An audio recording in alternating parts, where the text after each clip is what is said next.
The air in the cell tasted like death and broken dreams. Aira pressed her back against the freezing metal wall, feeling every ridge and bolt dig into her spine. The smell of rust mixed with something bitter fear, maybe, or the stench of hopelessness that seemed to leak from the walls themselves. She pulled her knees to her chest, wrapping her arms around them as if she could make herself disappear. Her crimson skin had lost its natural glow, now looking pale and sickly under the harsh, buzzing lights that never seemed to turn off. The blue hair that once flowed like water now hung in tangled strands, covering half her face like a curtain. She could hide behind. This place, the mining colony of Dra, was a nightmare carved from metal and misery.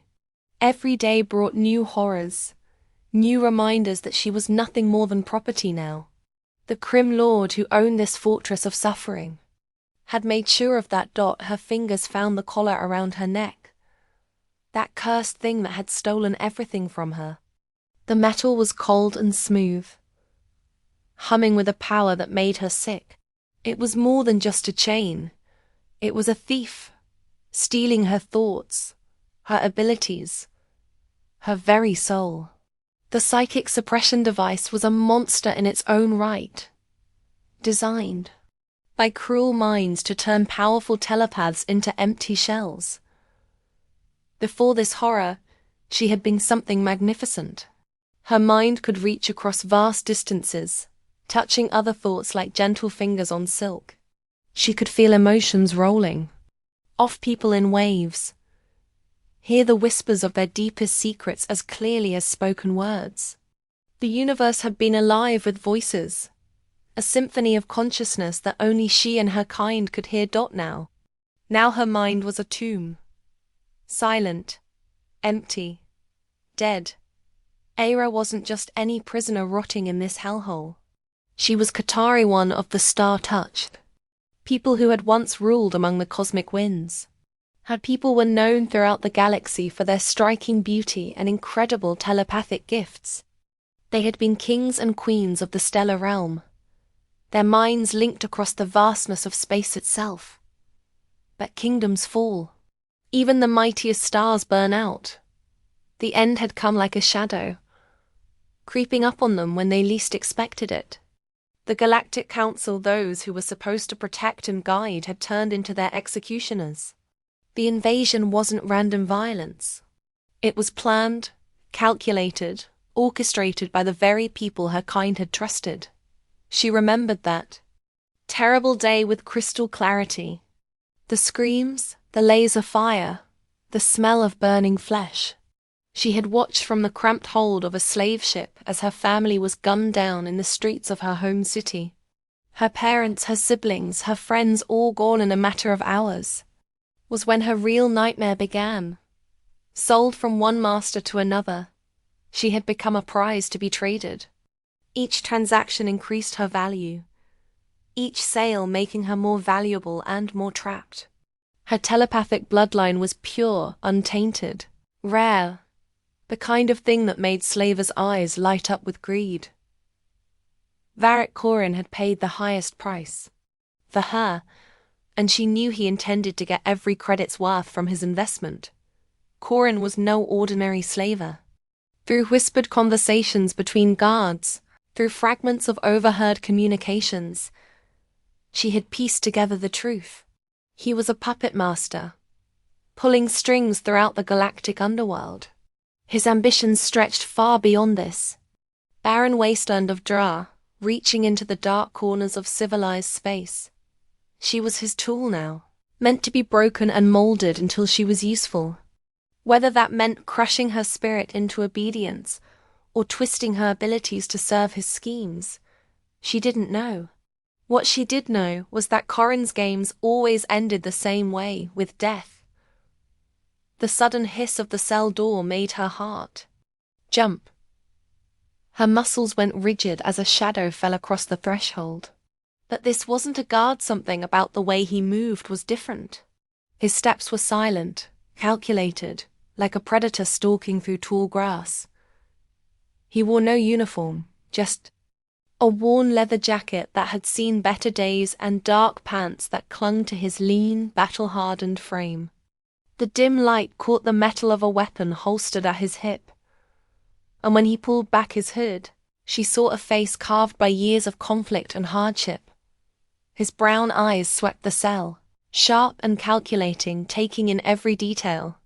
There was danger in his presence, but something else too, something that felt different from the usual predators who visited this place.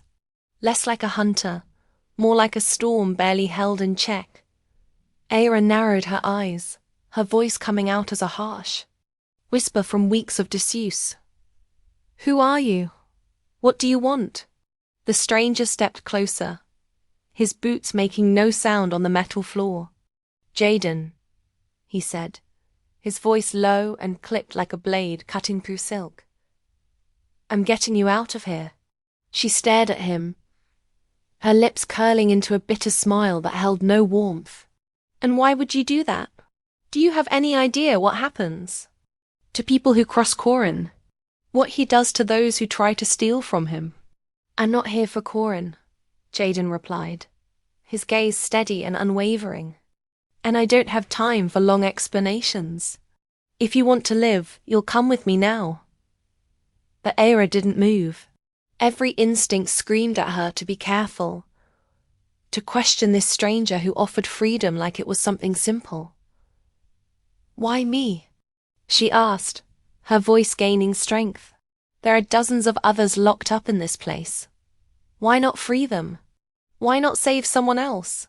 Jaden's jaw tightened, and for a moment, something unreadable flickered across his features. Pain, maybe. Or regret. "I don't have the luxury of saving everyone," he said finally. "You're the priority." The words hung in the air between them like a challenge. She hated how tempting they sounded, hated how her chest tightened at the thought of escape. "And if I refuse?" she asked, testing him, pushing to see what lay beneath his calm exterior. He stepped closer, his voice dropping to a dangerous whisper that made her skin crawl. "Then you die in this cell. Corin won't keep you as a decoration forever. He's got plans for you, and trust me, you don't want to find out what they are." The mention of Corin's name snapped something inside her. She rose slowly, her legs shaky from weeks of confinement, her wings pressing against her back for balance. Even tattered and broken, they still carried fragments of their former elegance, like torn silk that remembered being beautiful. "Fine," she said, glaring at him with all the defiance she could muster. "But if this is a trick, if you're working for him, you'll regret it." Jaden gave a short nod and turned toward the door. "Stay close and keep quiet," he said. "And try not to get us both killed." The fortress was a maze of metal corridors and shadows that seemed to stretch on forever. Jaden moved with practiced efficiency, his steps silent, his posture coiled like a spring ready to snap. Aira struggled to match his pace, her bare feet aching against the cold floor, her body weaker than she'd realized after weeks of confinement. She felt the weight of the suppression collar growing heavier with each step, its constant buzzing almost like a taunt. How she longed to reach out with her mind, to sense their pursuers before they appeared, to feel the emotions of the guards they needed to avoid. But the collar made her deaf and blind to the psychic world that had once been her domain.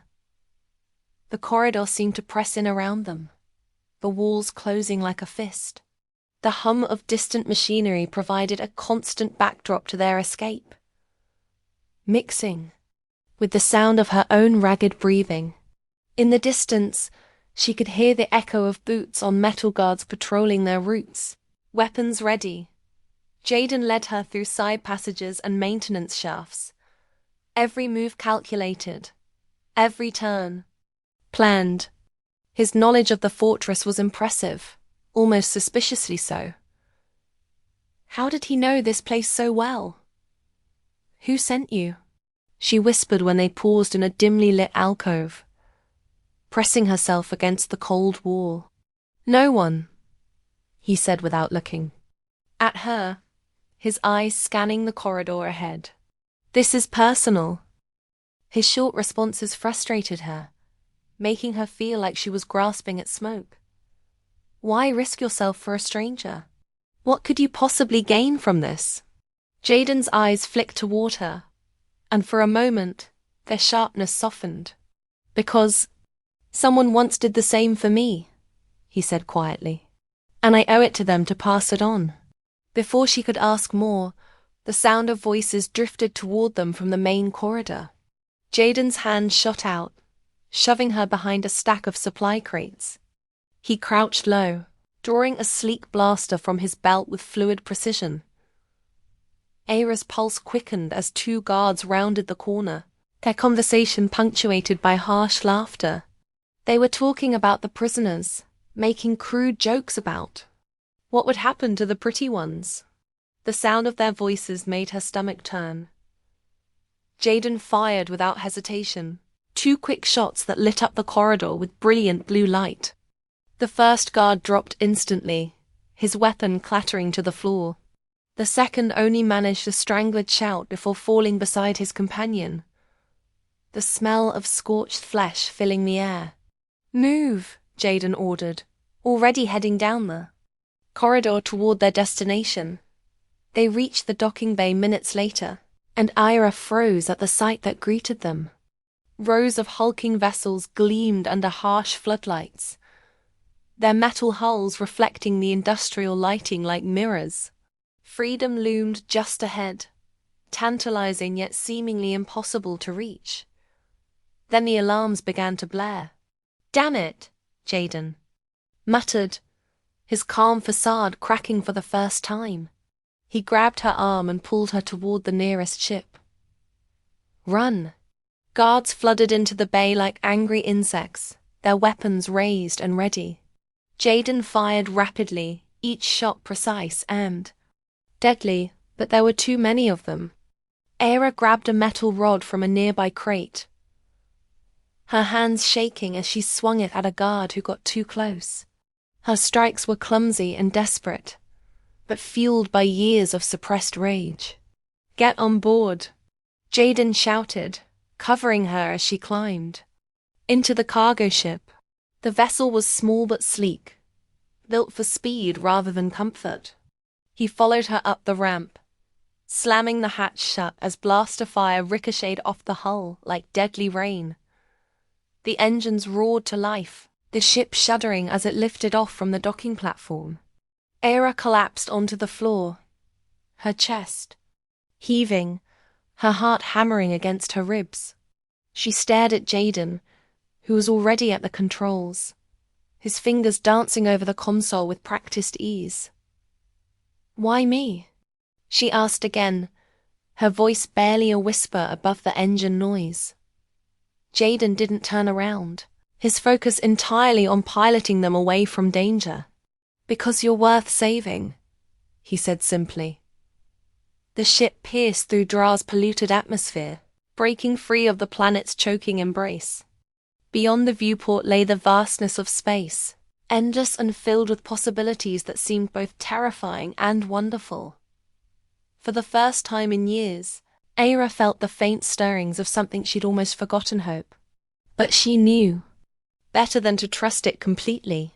Freedom was never without a price, and she had no idea what cost would be demanded of her. The ship hurtled through the star-speckled void, its engines humming steadily as they put distance between themselves and the nightmare they'd left behind. Inside the cargo hold, the silence between Aira and Jaden was as vast as the galaxy they traversed. She sat stiffly on the cold metal bench, her crimson skin catching the dim light of the overhead panels. The adrenaline from their escape had worn off, leaving her with a growing sense of unease. Her fingers kept returning to the suppression collar still clamped around her neck, its faint hum a constant reminder of her helplessness. The device that had once muted her telepathic powers now felt like it was screaming at her, its presence more noticeable now that freedom seemed within reach. Every buzz, every vibration was a mockery of what she'd once been. Aira clenched her jaw, frustrated by her own weakness. She'd been something magnificent once, a being of power and grace. You could touch minds across the vastness of space. Now she was little more than a broken bird with clipped wings. Jaden entered the hold, wiping grease from his hands with an old rag. His rugged face was unreadable as he leaned against a bulkhead, studying her with those sharp brown eyes. "We should be clear of pursuit for now," he said, his voice carrying a note of cautious optimism. "Corin's ships don't have the range to follow us this far out into the void." Aira lifted her gaze, her distrust evident in every line of her body. "Why should I believe you? For all I know, you're just another trader looking to cash in on my bloodline."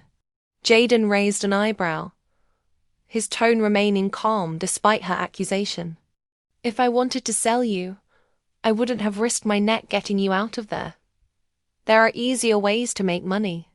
"That doesn't answer my question," she said, standing slowly.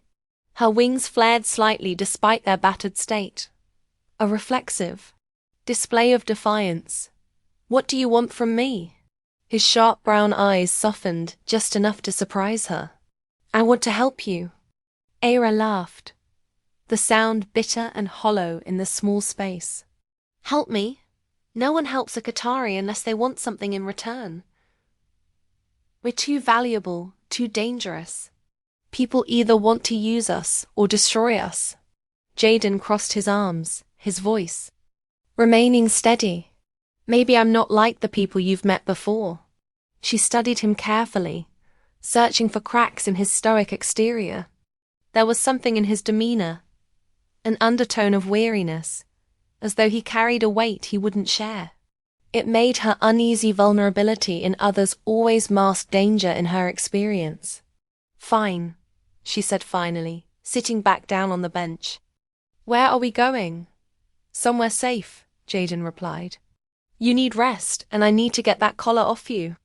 Her hand flew to the device instinctively, protective and fearful at the same time. "Why do you care?" "Because Corin won't stop looking. For you," he said, his expression darkening like storm clouds gathering. "You're not the first person he's used as a tool, and you won't be the last. I've seen what he does to people like you. I'm not letting him do it again." The conviction in his voice silenced her protests, though suspicions still lingered in her mind like smoke. She wanted to trust him, needed to trust someone, but trust was a luxury she couldn't afford. Not anymore. The ship entered a small nebula, its swirling colors bathing the cabin in surreal light that shifted from purple to gold to deep blue. Jaden worked at the navigation console, his fingers deftly adjusting controls and plotting their course through the cosmic maze. Aira watched him from her corner of the room, her thoughts a tangled web of questions and doubts. "Who are you really?" she asked, breaking the comfortable quiet. He didn't look up from his work, his focus entirely on the instruments. "I told you, Jaden Callahan." "That's not an answer," she pressed. "That's just a name." He sighed and leaned back in his chair, running a hand through his dark hair. "I used to work for people like Corin. Mercenaries, bounty hunters, smugglers, you name it, I did it. I was good at it too. Until I realized the people I was helping weren't any better than the ones I was fighting." "Is this some kind of redemption story?" she asked, her tone edged with skepticism. "The bad man trying to make up for his past sins?" "Maybe," he admitted, surprising her with his honesty. "But this isn't about me. It's about you." Aira frowned, her confusion deepening. "Why me? What makes me so special?" Jaden hesitated, then leaned forward, his voice dropping to barely above a whisper. "You're not just any Qatari. You're one of the last with pure telepathic lineage. Corin knew that, and so does anyone else who deals in your kind. You're valuable to them in ways you don't even understand." Her breath caught, anger and fear surging through her in equal measure. "I'm not a tool for you or anyone else," she said fiercely. "I'm not some prize to be won or weapon to be wielded." "I don't think you are," Jaden said quickly, his hands raised in a peaceful gesture. "But they do. And that's exactly why I got you out of there before they could use you." Before she could respond, a piercing alarm blared from the console, cutting through their conversation like a knife. Jaden shot to his feet, his jaw tightening with tension. "We've got company," he said grimly. Aira followed him to the cockpit, her heart racing as she saw the display. The ship's sensors showed an incoming vessel, its signature unmistakably belonging to Corin's fleet. The pursuing ship was larger than theirs, built for combat rather than stealth. "How did they find us?" she asked, panic creeping into her voice like ice water in her veins.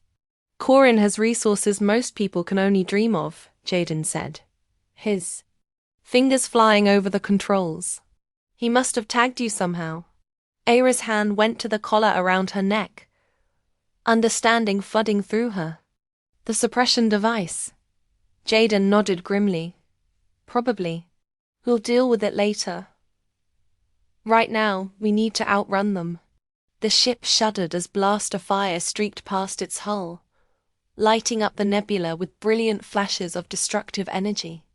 Jaden's hands moved with practiced precision, steering them deeper into the nebula's dense clouds of gas and stellar debris. The ship groaned in protest as he pushed it to its limits, but the interference from the nebula provided some cover from their pursuers. The swirling mists made targeting difficult, but they also made navigation treacherous. "Hold on," Jaden warned, executing a sharp maneuver that sent Aira stumbling against the wall. She braced herself, her wings brushing against the cold metal.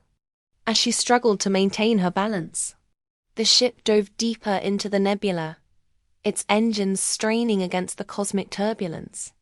The enemy vessel pursued them relentlessly, its weapons lighting up the swirling mists with deadly purpose. Jaden's jaw was clenched with concentration as he pushed their vessel to its absolute limits. "They're faster than us," he muttered, more to himself than to her. Aira's gaze darted to the console, an idea forming in her mind. "What if I could help?" He glanced at her, skepticism written across his features. "Your powers are blocked by that collar." "Not entirely," she said, determination hardening her voice. "If I can focus, really concentrate, I might be able to sense their pilot, predict their moves." Jaden hesitated for a moment, then nodded. "Do it." She closed her eyes, her hands gripping the edges of the console until her knuckles went white. The collar buzzed angrily against her neck, sending sharp jolts of pain through her nervous system. But she pushed past the agony, digging deep into the remnants of her abilities. Slowly, faintly, impressions began to emerge from the psychic static. A mind focused on destruction, filled with the thrill of the hunt. A pilot's intent to pin them down, to capture rather than kill. "There," she whispered, pointing to a section of space that looked empty to normal eyes. "He's going to fire right there." Jaden veered the ship sharply, dodging a barrage of blaster fire that would have crippled their engines. Aira gasped from the effort, feeling like she'd been struck by lightning. "You did it," Jaden said, his voice tinged with astonishment. "Can you do it again?" She nodded weakly, sweat beading on her forehead. Together, they worked in perfect synchronization, her fragmented telepathy guiding his evasive maneuvers, his piloting skills keeping them alive. The enemy ship faltered, its targeting systems struggling against the nebula's interference and their unpredictable flight pattern. Finally, Jaden executed a risky dive that took them deep into the nebula's heart, where the cosmic storms were so intense that even their own sensors were nearly useless. They lost their pursuer in the swirling chaos, emerging on the other side of the stellar phenomenon alone. As the alarms quieted, Aira slumped against the wall, her breath coming in ragged gasps. The effort had drained her more than she'd expected, leaving her feeling hollow and weak. Jaden placed a gentle hand on her shoulder, his touch surprisingly warm. "You just saved us both." She looked up at him, exhaustion etched into every line of her face. "I don't even know if I can trust you." "You don't have to," he replied softly. "But we're in this together now, whether we like it or not." For the first time since their escape began, she saw a flicker of vulnerability in his eyes.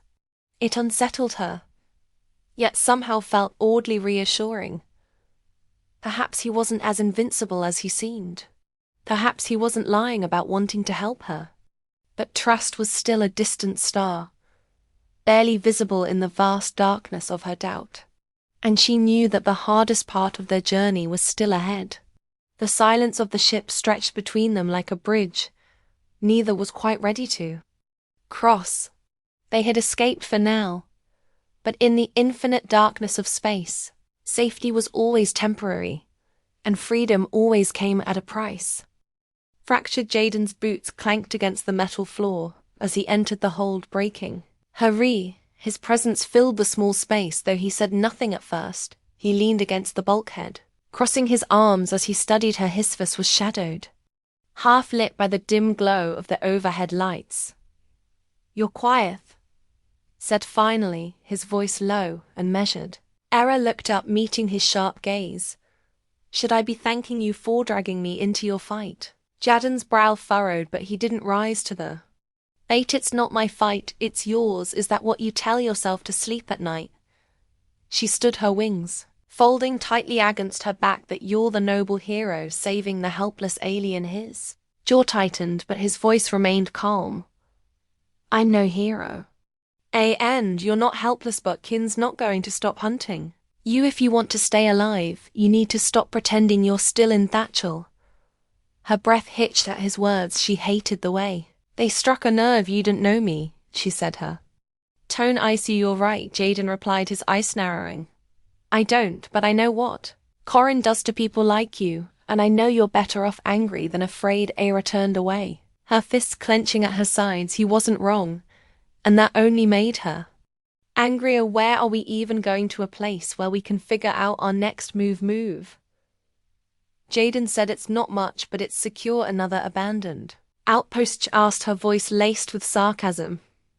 "No," he said, "a safe house. A friend of mine runs it. If anyone can help us, it's her." Eyes spun back toward him, suspicion flaring. "A friend? So you trust someone else with my life?" "I trust her with mine," Jaden said simply, "and right now, that's all I've got to offer." The ship slipped into orbit around a forested moon. Its surf veined with rivers of silver-blue water. A watch from the viewport, her breath catching at the sight after the lifeless wastelands of draw and the cold, empty reaches of space. The moon's lush greenery seemed like an illusion. "What is this place?" "She softly, sanctuary," Jaden said from behind her. His voice was lighter now, almost reverent, or as close to it as you'll find in this galaxy. The ship landed in a clearing, the soft hiss of hydraulics breaking the quiet. Era followed Jaden down the ramp, her wings brushing against the humid air. The forest was alive with sound, chirping insects, rustling leaves, the distant trickle of water. For a moment she stood, frozen, overwhelmed by the sheer vitality of the place. "IUN get too comfortable," Jaden said, nodding toward a narrow path. "We not alone here." They followed the trail to a small camouflage structure nestled among the trees. The building was simple, constructed of weathered metal and reinforced glass, but exuded a sense of security. John rapped on the door, his movements brisk and confident. The door slid open, revealing that tall woman with olive skin and piercing amber eyes. She wore a long coat patched with various fabrics, giving her the look of someone who thrived on adaptability. Her gaze swept over Alira, then landed on Jaden with a mixture of exasperation and amusement. "Jayon," the woman said, crossing her arms, I thought you were done bringing me trouble. Nice to see you too. Mara Jaden said, his tone dry. We need your help. Mara stepped aside, gesturing for them to enter. The interior was Spartan, but functional, with a few personal touches: a stack of worn books, a tapestry hung on one wall, a potted plant thriving in a corner. I lingered near the doorway, her wings brushing the frame as she hesitated. She's nervous, Mara said, her sharp gaze softening. Smart girl, Shek nota girl, John corrected. And Shek not here to be judged. Shot him a look, surprised by the defense. Mara arched an eyebrow but said nothing, turning instead to a console on the far wall. What do you need? She asked, her fingers flying over the controls. Resources, Jaden said, and answers. Mara's lips twitched into a faint smile. When don't you? Later, as Jaden and Mara worked on securing the ship's systems. I wondered outside. Thefrist's energy was almost intoxicating, a stark contrast to the silent she had grown used to. She reached out with her mind, testing the edges of her. Abolitious hum of life around her was faint, but growing clearer, like a melody returning after a long absence. You're not what I expected. Mara's voice cut through her thoughts. Era turned to find the woman leaning against a tree, watching her with curiosity. Good, Ayla said, her tone sharp and tired of being predictable. Mara chuckled, the sound light but knowing. Fair enough, but if you're going to survive, you need to decide who you are. Corin isn't just after you for your powers, he's after you because you're Carrie. Aira stiffened. What do you mean? Your kind was more than telepaths. Mara said you were leaders, diplomats, warriors. Corin's afraid of what your present. Ailey's wings flared slightly, her mind racing. And what's that hope? Mara said, simply the kind that topples men like him. Ella didn't respond, but few eat of. Mara's words settled deep in her chest. She turned back to the forest, her gaze distant for the first time. She wondered if her survival meant more than just staying alive.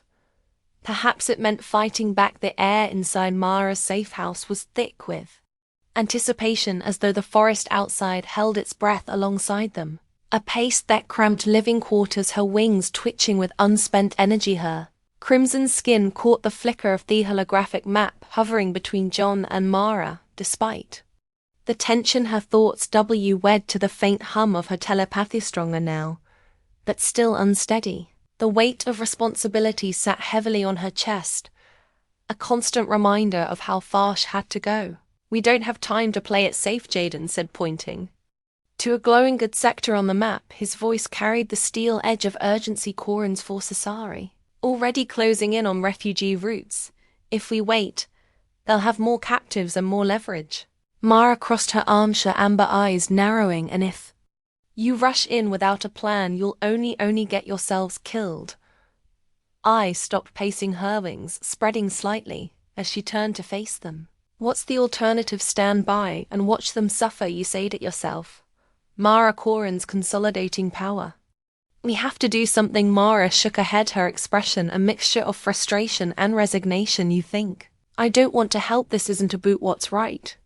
It's about what's possible. Jayon leaned forward, his tone resolute. We've made it this far because we didn't give up. We're not stopping now. A's gaze flicked between them, her chest tightening. She wasn't used to people fighting for her cause, or for her it stirred something unfamiliar, something dangerous. She cleared her throat, pushing the thought aside. If we don't act, well, it's the chance to save them.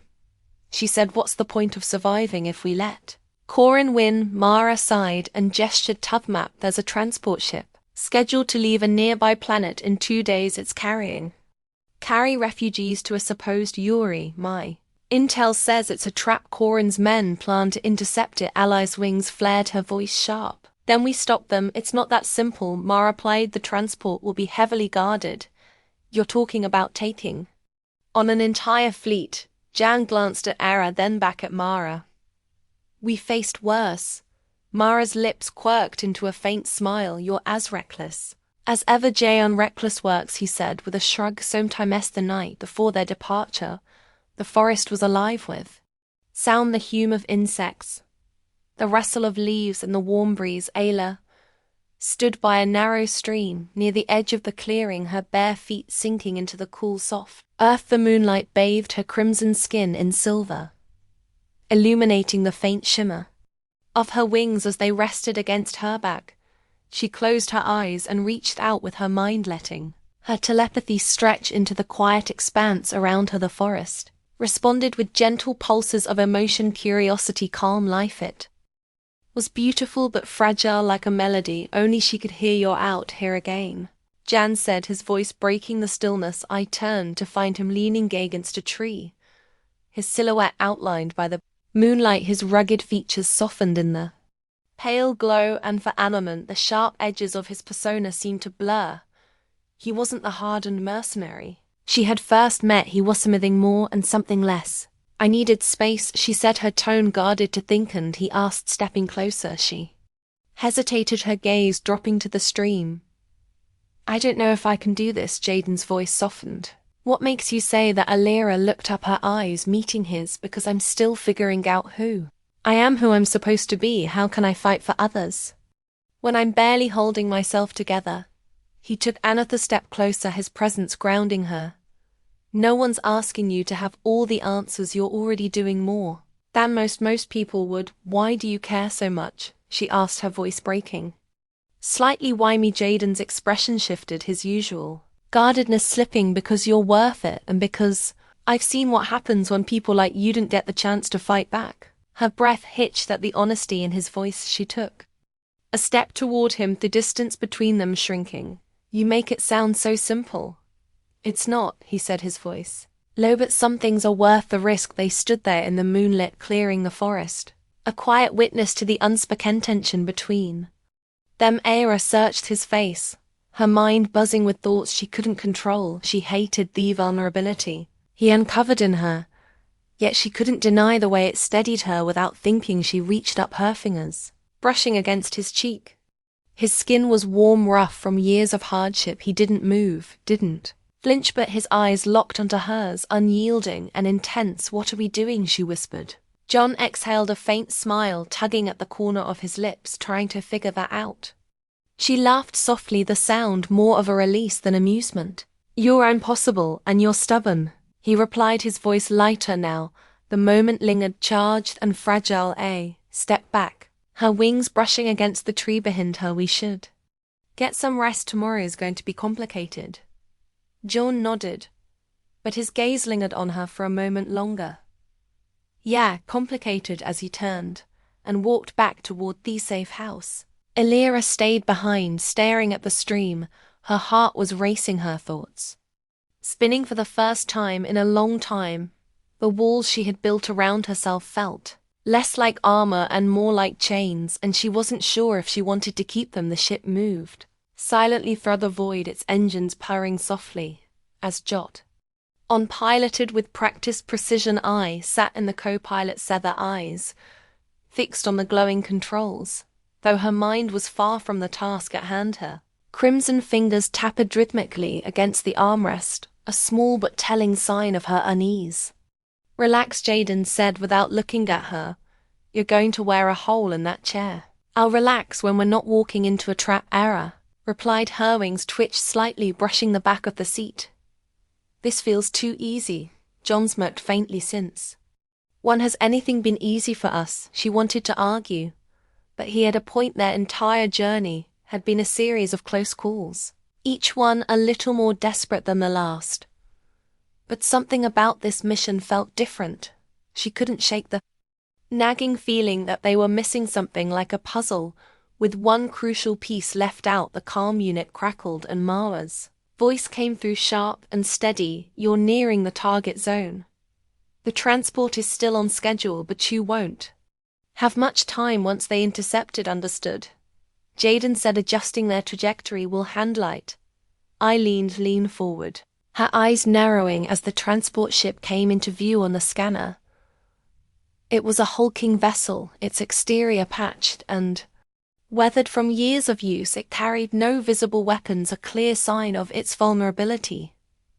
"Do you see them?" she asked. "Not yet," Jaden replied, his tone clipped. "But they're here."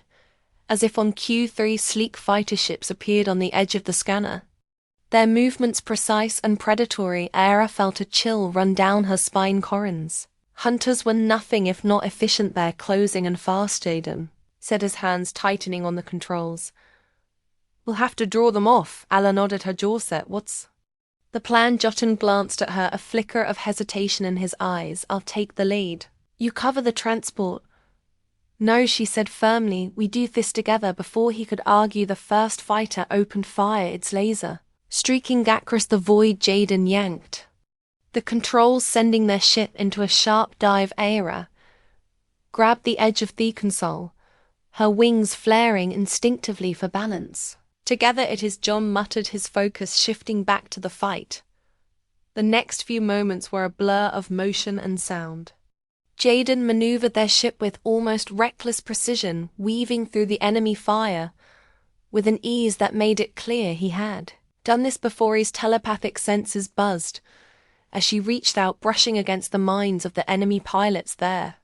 Thoughts were sharp and calculated, but she caught flashes of doubt, hesitation. She could exploit there, she said, pointing toward the lead fighter. He second-guessing his position. Push him. Jan didn't hesitate, angling their ship toward the fighter in an aggressive maneuver. The pilot faltered, his ship veering off course just enough for Jaden to land a precise shot. The fighter exploded in a burst of fire and debris, the shockwave rattling their ship. One down, Jan said. Nice call. I barely had time to respond before the remaining fighters closed in.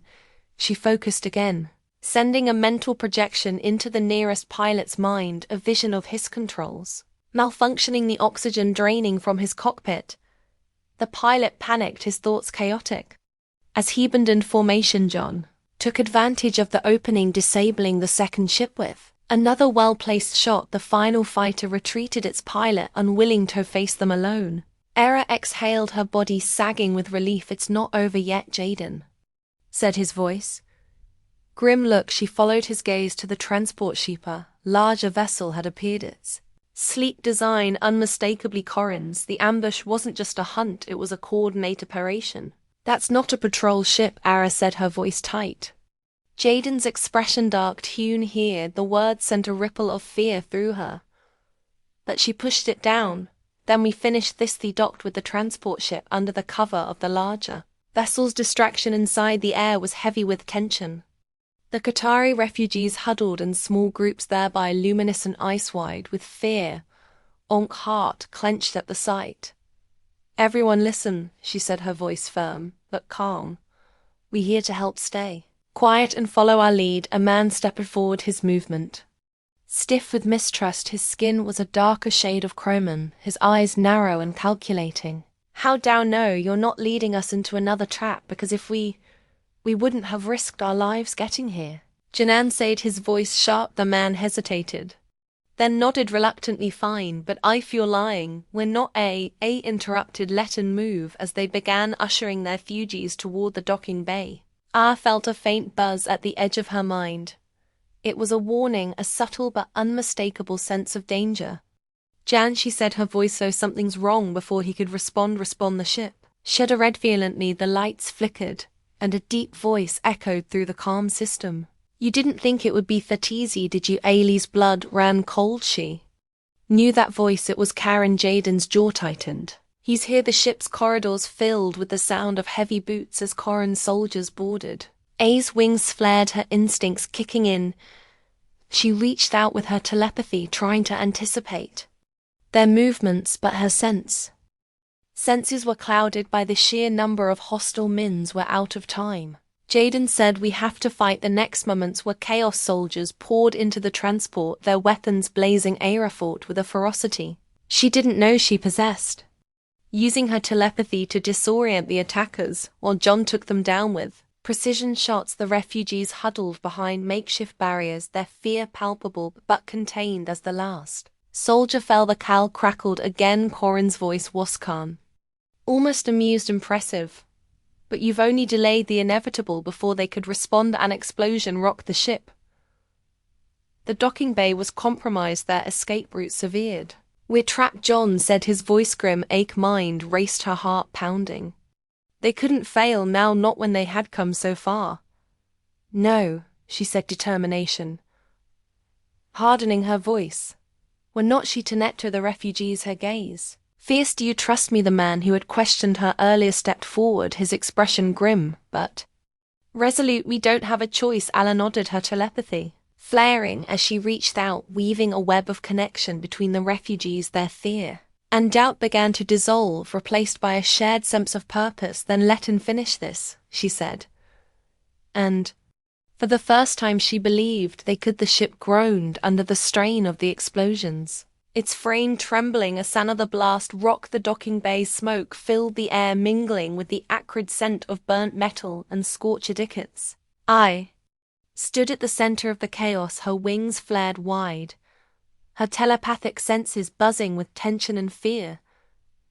Jaden was beside her, his blaster drawn, his expression grim but focused. Behind them, the carry refugees huddled in the shadows of the cargo, hold their bioluminescent eyes glowing faintly in the dim light.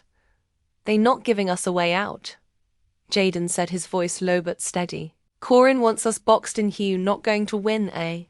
Replied her, tone sharp. Not here. John glanced at her, his gaze lingering. Then what's the plan? She closed her eyes and reached out with her telepathy, her mind weaving through the chaos. The hostile thoughts of Corin soldiers buzzed like static, but beneath the noise she found threads of fear and doubt. She grasped them, amplifying their uncertainty until it rippled through their ranks. They faltering, she said, but it won't last. We need to move now. John nodded, his jaw tightening. Follow me. I'll clear the path. He led the way, his blaster cutting through the smoke as they advanced toward the control room. I followed, her senses sharp, her energy focused on shielding the refugees who trailed behind. The corridors were narrow and suffocating, but she pushed terrorizing panic aside, focusing on the faint whispers of hope she could feel emanating from those Shep protected. They reached the control room just as another explosion shook the ship inside. The air was heavy with heat, and the glow of malfunctioning screens cast eerie shadows across the walls. Corin stood at the center of the room, flanked by two soldiers, his imposing figure as cold and unyielding as the metal around them. You've made quite the mess, Corin said, his voice calm but laced with menace. I'll give you credit for that. A stepped forward, her wings spreading as she locked eyes with him. Your games are over, Corin. The Kari aren't yours to control, he smirked, his sharp features twisting into something almost amused. You think you've won because you've led a few refugees to safety. You've only delayed the inevitable. The galaxy has not place for relics like you. Her anger flared, but she held it in check. Instead, she reached out with her telepathy, brushing against Corin's mind. It was a wall of steel, fortified and cold. Beneath it, she sensed a kernel of fear, a fear he buried under layers of dominance and cruelty. You're afraid, she said, her voice soft but cutting. You know what we represent. You know what happens if we fight back. Corin's smirk faltered, but Heck quickly regained his composure. You overestimate your importance. This ends here. He raised his weapon, but before Heckled fire, Jaden moved a blur of motion as he disarmed one of Corin's guards. Therein erupted into chaos. Blast of fire stiffed through the air, the sound deafening in the confined space. A ducked her mindressing as she sought an opening when the second guard aimed at her. She didn't hesitate. She reached out with her telepathy, sending a sharp mental projection of pain into his mind. His staggered, his weapon clattering to the floor. Jaden seized the moment, finishing the fight with brutal efficiency that left Corin. He backed away, his weapon still raised, but his confidence was faltering. You don't know what you're doing, he snarled. You're condemning yourselves. No, Elira said, her voice steady. We freeing ourselves. She stepped forward, her wings casting long shadows in the flickering light. She could feel the weight of Corin's power, the years of fear he had instilled in others. But she didn't falter. Instead, she focused on the more collective strength of the Kari, the refugees who stood behind her, the lives that depended on her. Defiance, you've taken enough from us, she said. It ends now. Corin's hand trembled, but before he could act, Jaden fired the shot, precise and final. Corin fell his weapon clattering to the floor. As his body slumped, the room fell silent, the weight of what had just happened settling over them. I turned to Jaden, her heart pounding. It's over for now, Hesed, his voice quiet. But it's not the end. Back on the transport, the mood was somber, but determined. The refugees worked together to stabilize the ship, their fear replaced by a quiet resolve. AA watched them, her chest tight with a mixture of pride and exhaustion. Jayon approached, his expression softer than she'd seen before. You did it.